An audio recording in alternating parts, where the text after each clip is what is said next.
Accidents do happen, but what if we can get our inspiration from that also? This is what we are exactly going to do today and turn a simple image into a shattered glass artwork like this.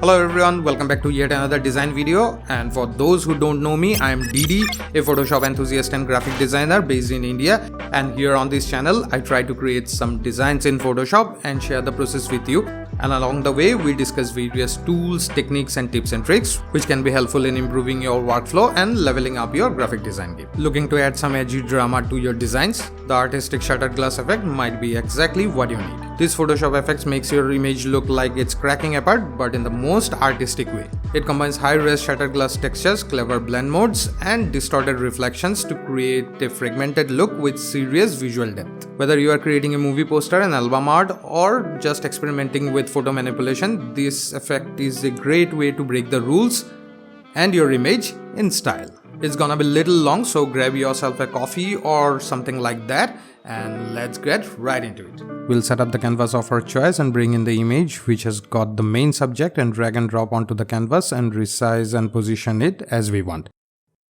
The first thing I'm gonna do is remove the background and isolate the subject, and for doing that we have a bunch of different tools in Photoshop.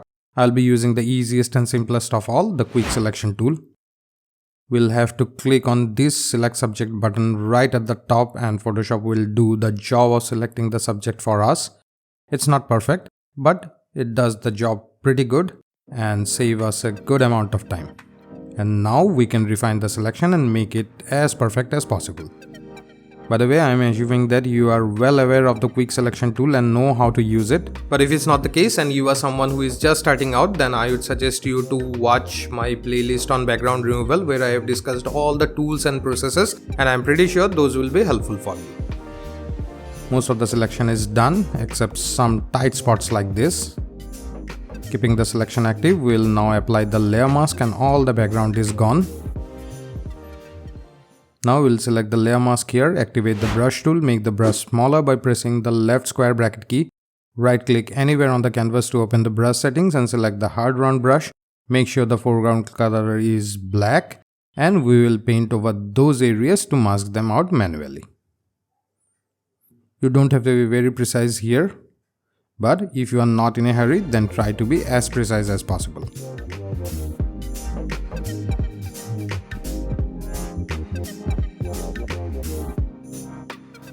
I'm done and we'll rename the layer as subject.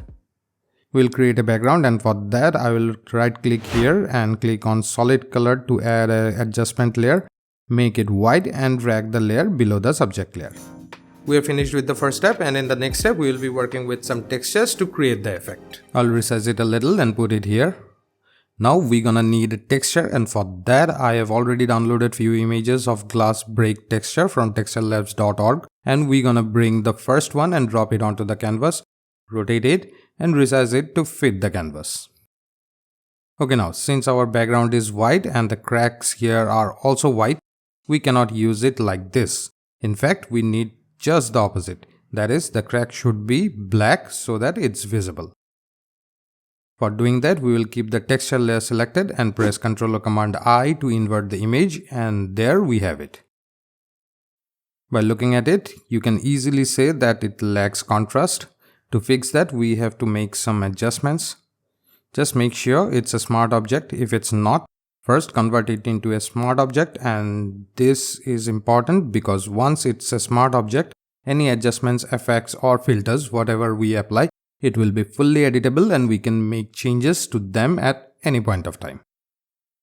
Once you have done that, we go to image, then adjustment and click on levels. This slider on the left controls the blacks or shadows in the image, and if we slide it towards the right, you can notice the blacks becoming darker. This slider on the right controls the white or bright pixels, and bringing it towards the left will make the image brighter and it will take away our black texture. And we definitely don't want that, so I will keep it as it is and grab the anchor in the middle and slide it to adjust the contrast in the image. Looks good to me. I will keep it like that and hit OK. Let's rename the layer as glass break. I will place it below our subject and reposition it. you can see a difference in the shade of white in the background and the texture layer, and it looks odd. To fix this, we'll double click on the icon of the background layer and place the cursor over the texture layer's white part, which is now an eyedropper, and we will click once to pick the same shade. Now we have to match the same black and white color theme to our subject, and for doing that we'll again go to image, adjustment, and this time click on hue and saturation, and we're gonna take the saturation sliders all the way to the right, and it will take away all the colors from the image and turn it black and white. Then we again add the levels adjustment and adjust it to bring in some contrast and add some drama to the image. I'm done for the time being, and now we bring in another texture and we're gonna repeat the whole process again. First invert the image. Here you see we have a little bit of red and brown in the image. We have to take that out. How? Just as we did with our subject. And what is that? Correct. Apply the hue and saturation adjustment. Then we adjust the levels. Again place it below the subject. Let's rename it as glass shreds, and it's done. No, it's not, because it's overlapping our glass break layer. We're gonna keep both the textures, otherwise what's the point of using two textures layers, isn't it? To do that, we will change the blend mode of this layer to multiply, and now we have all the textures. Move it as you like. I want to make it a little bigger. So I will activate the transform tool by clicking on any of the anchor, and it will warn us that all the effects we applied will be temporarily turned off. Click OK and hold the Alt or Option key and click and drag by any of the anchor to make it equally bigger from all the dimensions. When done, click on the tick icon to confirm. We have some odd looking glass pieces here, and I will take them out. For doing that, we're gonna add a layer mask to the glass shred layer, and with the help of the brush tool, I will mask them out.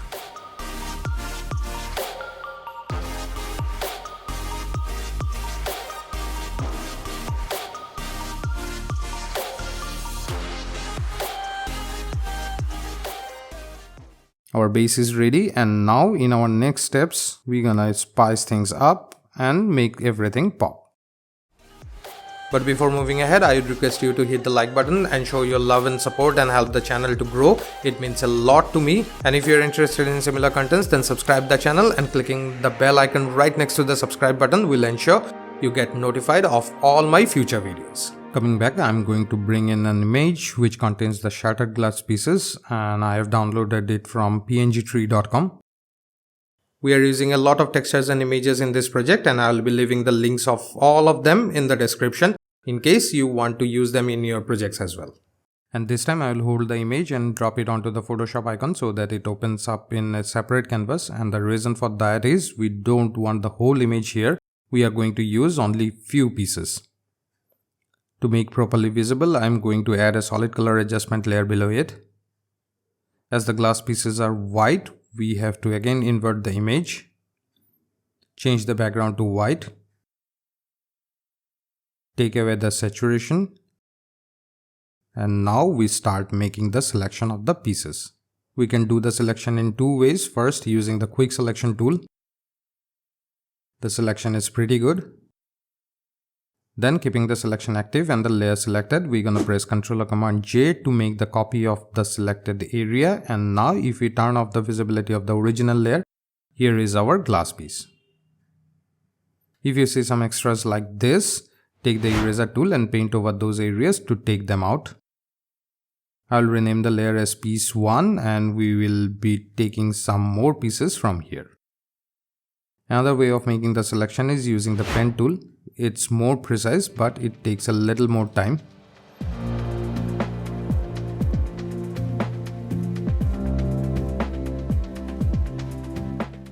Now repeat the same process of separating the pieces.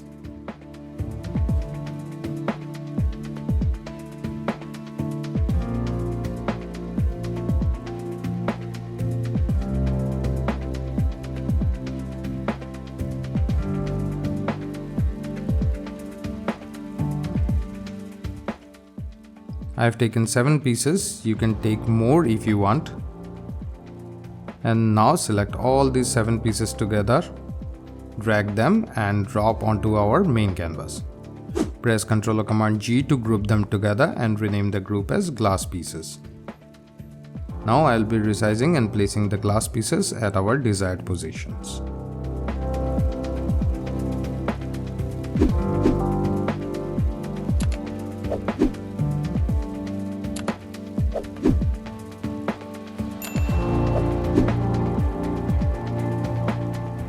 This part is done, and now you're gonna have a test of your patience because we have to work on each of these pieces one by one, and it's a repetitive work. I'll start working with this piece, but before that I'm going to turn off the visibility of the subject, glass shred and glass break layers so that we can work without any distractions.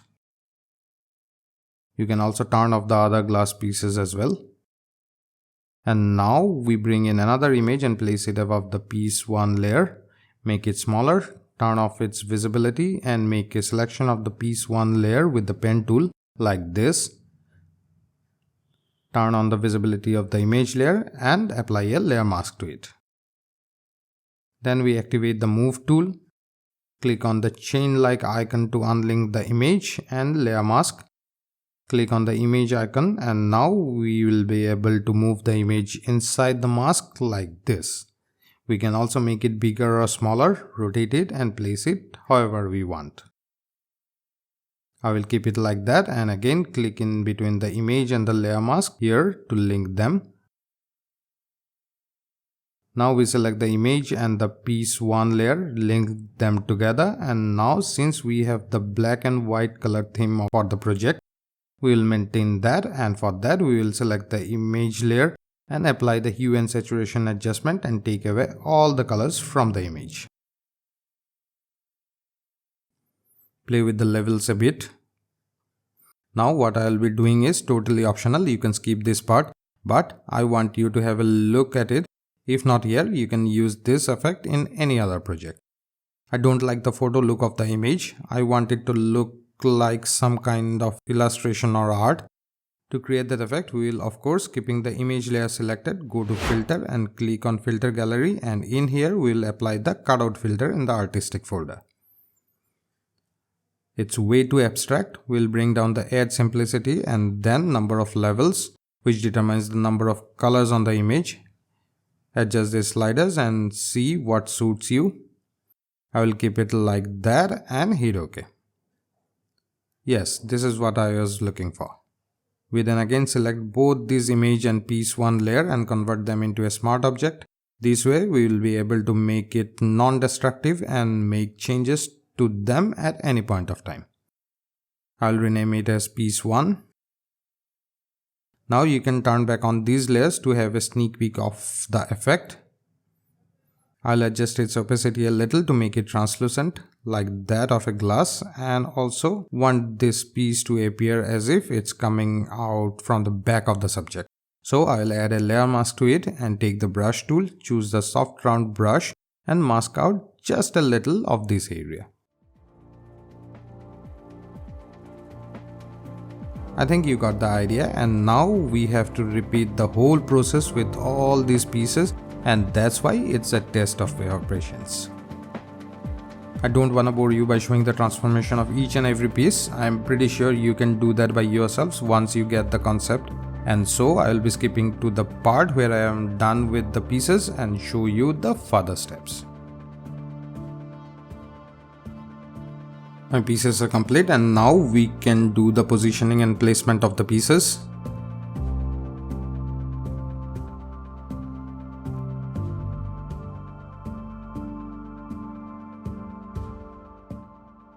We have to apply the same cutout filter to our subject to maintain the consistency in the design.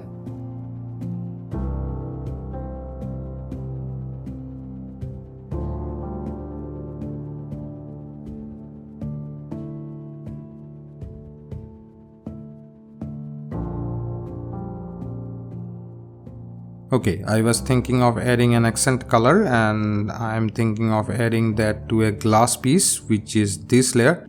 So I'll add one more solid color adjustment layer at the top of that. Choose a shade of bright orange, and since we want the color to be on the layer only, we have to clip it to this layer, and to do that we have to hold the Alt or Option key and click in between the layer to create a clipping mask like this. And now we'll change its blend mode. You can experiment with the different blend modes here. I think linear burn looks good. What do you say? We can play with the opacity if we want. Looks good to me. I'll be adding one last thing, and it will be a drop shadow to the pieces. For that, we'll double click on the blank space right next to the glass piece group to open the layer style dialog box and add the drop shadow. We'll be adjusting these sliders to achieve that desired look. And now you can see the before and after. I know it's very subtle, but to me, it's more of a professional touch. One last thing, I will be selecting all the layers and press Option Command Shift and E on Mac, Alt Control Shift and E on Windows, and it will create a new flattened layer of all that we have on the canvas. You can hold the Alt or Option key and click on the eye icon next to the new layer, and all the other layers' visibility will be turned off, keeping only this layer turned on. Now we also turn on the background layer. Reposition the new layer a little to the left, activate the transform tool, make it a little bigger. Keeping transform tool active, we then right click on the canvas and click on perspective and change the viewing angle a little. This is our final composition, and so I'll rename the layer as final and move on to the last and final step of adding some text to the poster. For that, we'll take the text tool and add our text. The font I'm going to use in this is called Modernese. It's a bold font yet very minimalist. I'll reduce the spacing between the characters to the extent they just touch each other like this. Make it bigger. Now I'll create a similar kind of break effect to this text. For that, I will make 2 more copies of the text by pressing Ctrl or Command J twice and keep only the original layer visible. Then we take the polygonal lasso tool and make a triangular selection like this and apply a layer mask to the text layer. We then turn on the visibility of the second text layer, hold the Alt or Option key and click and hold on the layer mask of the first text layer and drop it onto the second text layer, and the same layer mask will be applied to this layer as well. But we want just the opposite of this layer mask. So we'll select the layer mask of the second text layer and press Ctrl or Command I to invert the mask, and there we have it. We don't want this part either. So we have to select the text, not the layer mask, and again make a selection of the unwanted part, and with the help of the brush tool we will mask it out. And now with the third text layer we're gonna do the same. Here we are keeping this part.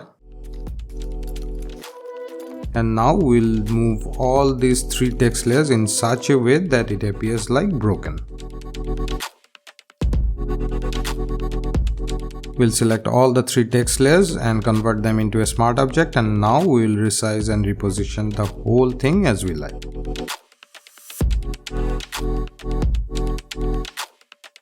I'll be adding the final piece of text here, but I want it in the form of a paragraph. To do that, I will first take the rectangle tool, draw a rectangle like this.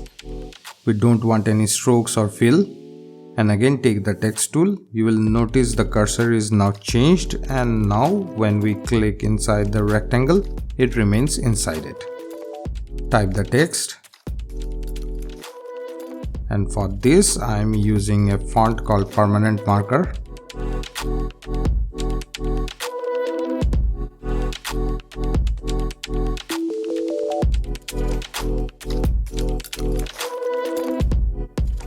I'm done with the text, and now to complement this accented color, I will change the color of this word to a shade of orange. And with this, our today's project is complete. I know it was a long video and I couldn't help it to make it shorter, and also good things take a little time to happen. I'm extremely sorry if I have made you sit for so long today, but I'm sure you get to learn something out of it. Even I feel very exhausted today. So I would suggest take a break, let everything get absorbed and come back to see other glass effect videos which I have made just for you.